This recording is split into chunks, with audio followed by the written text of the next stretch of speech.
പറ ആദിദേവിന് എന്താ പറയാനുള്ളതെന്ന് വെച്ചാൽ പറഞ്ഞു. ആദിദേവിനെ ആരും മനസ്സിലാക്കുന്നില്ലേ? പറയൂ എന്താണ്? പിന്നെ പറ. അതല്ലേ ഈ നമ്മള് ഞാൻ ഉദ്ദേശിച്ചതേ ഇങ്ങോട്ട് മാറി നിന്നോ, ഇങ്ങോട്ട് മാറി പറഞ്ഞു. അങ്ങോട്ട് നോക്കി തന്നെ ഇപ്പൊ ആന്റി പറഞ്ഞില്ലേ ഞാൻ സത്യസന്ധനാണ്. അതെ അതെന്താ അമ്മ വിശ്വസിക്കാത്ത കാര്യം? എന്താ? ഞാൻ വീട്ടില് അനിയത്തേക്കായിട്ട് വരുന്നത് അതെല്ലാ വീട്ടിലുള്ളതാ.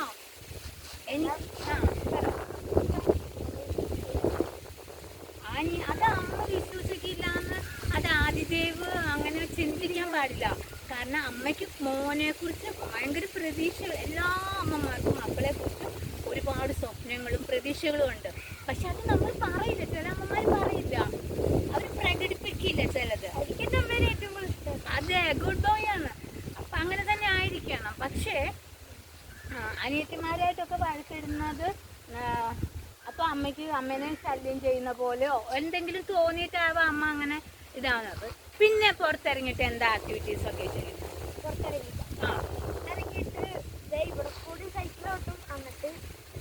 ഞാൻ അതല്ല ഉദ്ദേശിച്ചത്.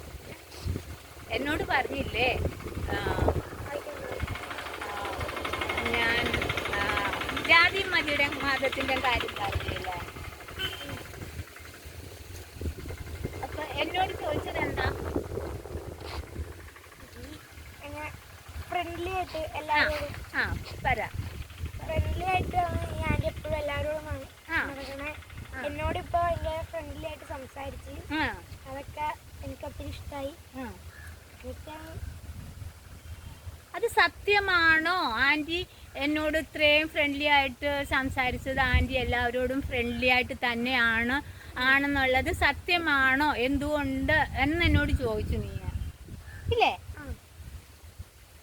ഒന്ന് ആൻറ്റിക്ക് നിന്റെ പ്രായമല്ല, നിന്റെ പ്രായത്തിലും ആൻറ്റി എല്ലാവരോടും ഇങ്ങനെ തന്നെയായിരുന്നു. ഭയങ്കര മരം കയറിയായിരുന്നു ആൻറ്റി. എപ്പോഴും ഒരു പോസിറ്റീവ് വൈബിൽ ജീവിക്കുന്ന ഒരാളാണ് ചെറുതിലെ തൊട്ട്.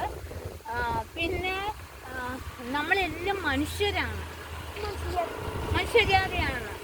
നമ്മൾ ഒന്നിനും മാറ്റി നിർത്തി കാണാൻ പാടില്ല. എല്ലാം നമ്മൾ ഭൂമിയിലുള്ള സകല ജീവജാലങ്ങളെ ഒന്നായിട്ട് കാണാനുള്ള ഒരു ഈക്വലായിട്ട് കാണാനുള്ള ഒരു മനസ്സുണ്ടാവണം. അത് ചെറിയ കാര്യമല്ല, അത് നമ്മൾ ജീവിത പാഠങ്ങളിൽ നിന്ന് അനുഭവങ്ങളിൽ നിന്ന് കിട്ടുന്നതാണ്. അപ്പം അതേപോലെ ആദിദേവിനും അങ്ങനെ കുറച്ചൊക്കെ വളർന്ന് വരുമ്പോൾ ആൻറ്റിയുടെ ഒക്കെ പ്രായമാകുമ്പോൾ ആദിദേവ് ചിലപ്പോൾ അതിന് മുൻപേ ആദിദേവിന് മനസ്സിലാവും. കുറച്ചൊക്കെ ഇപ്പം മനസ്സിലായിട്ടുണ്ട്, തിരിച്ചറിവുണ്ട് ആദിദേവിന്, മനസ്സിലാക്കാനുള്ള ഒരു കഴിവുണ്ട്. അതുകൊണ്ടാണ് ആദിദേവ് ഇങ്ങനത്തെ കാര്യങ്ങൾ ആൻറ്റിയോട് ചോദിച്ചത്. ചോദ്യം ചോദിക്കുക എന്ന് പറയുന്നതാണ് ഒരു മനുഷ്യൻ്റെ ബെസ്റ്റ് ക്വാളിറ്റിയിൽ പെടുന്നത്. അപ്പം ആദിദേവന് ക്വാളിറ്റി ഉള്ള ഒരു കുട്ടിയാണ് ആദിദേവ്. എല്ലാ കുട്ടികൾക്കും ക്വാളിറ്റി ഉണ്ട്, പക്ഷെ എന്നാലും ചിലരിൽ നിന്നും ഡിഫറെൻ്റ് ആയിരിക്കും. ഓക്കെ. പിന്നെ കൊച്ചച്ഛൻ്റെ കാര്യം പറഞ്ഞില്ലേ? കൊച്ചച്ഛൻ എന്താ പറഞ്ഞെന്ന് പറഞ്ഞാൽ കൊച്ചച്ഛൻ പറഞ്ഞ് ജാതിയൊന്നും വിശ്വസിക്കരുത്, എല്ലാവരും ഈക്വലായിട്ട് കാണണം. ആകെ ഒരു ജാതി ഉള്ളൂ, മത്സ്യജാതി. എല്ലാവരെയും തിരിക്കരുത്, അങ്ങനെയൊക്കെ പറഞ്ഞു. അതെ. കൊച്ചച്ഛൻ എന്താ ചെയ്യുന്നേ? എവിടെയാ ജോലി? ഒരു കമ്പനിയിൽ വർക്ക് ചെയ്യാം.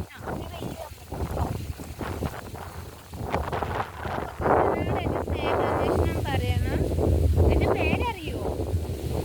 ബീന. എന്താ ഇപ്പൊ പറയാൻ വന്നേ? ബിന്നി എന്നല്ല, ബീന. ചാനലിന്റെ പേര് ട്രാവൽ ക്യൂർ.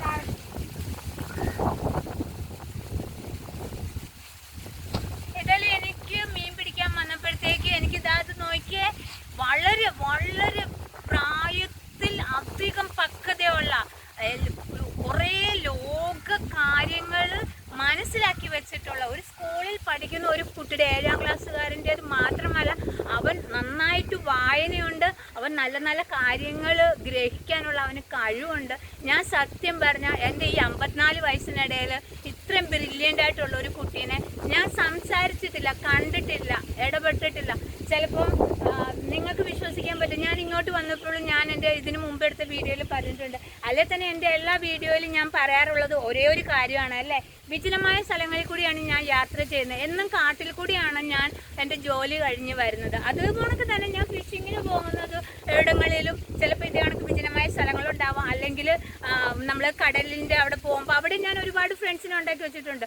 ഇപ്പോൾ ഇങ്ങോട്ട് ഈ വീഡിയോ എടുക്കാൻ വേണ്ടി വരുമ്പോഴും ഞാൻ വീഡിയോ എടുത്തുകൊണ്ടിരിക്കുമ്പോൾ ഞാൻ എൻ്റെ ആദ്യം ഫസ്റ്റ് തന്നെ ഞാൻ പറഞ്ഞു എനിക്ക് പേടിയാണ്, ഈ സ്ഥലം വളരെ വിജനമാണ് എന്ന് പറഞ്ഞപ്പോൾ എനിക്കറിയില്ല ഇത്ര ഒരു സുന്ദര കുട്ടിപ്പ് നോക്കിക്കേ, എവിടെ നിന്ന് വന്നെന്നേ അറിയില്ല. ഇവിടെ ഒന്നും ഒരു വീട് പോലും ഇല്ല. ഇവൻ പറഞ്ഞു ഇവിടെ നിന്ന് ഇനി ഒരു 5 മിനിറ്റ് ദൂരമുണ്ട്, ആദിദേവൻ എന്നാണ് പേര്, അവൻ്റെ വീട്ടിലേക്ക് പോവാൻ. എനിക്ക് കൂട്ടായിട്ട് വന്ന് എനിക്ക് തോന്നുന്നു, ഞാൻ പ്രാർത്ഥിക്കുന്ന എൻ്റെ ഭഗവാൻ, ഞാൻ ഇങ്ങനെ വിശ്വസിക്കുന്നു, എൻ്റെ ഉണ്ണിക്കണ്ണനെ കണക്ക് സുന്ദരനാണ് അവൻ. ശരിക്കും പറഞ്ഞ ദേ കാർ വർണ്ണനാണ്, നോക്കിയേ ഈ സുന്ദരനെ എൻ്റെ ഭഗവാൻ തന്നെയല്ലേ എൻ്റെ അടുത്തേക്ക് വിട്ടത്. ഞാൻ അങ്ങനെ വിശ്വസിക്കുകയാണ് കേട്ടോ. അയ്യോ എനിക്ക് വയ്യ. വേറെന്താ പറയൂ? ഒന്നുമില്ല, നല്ല വിശേഷം.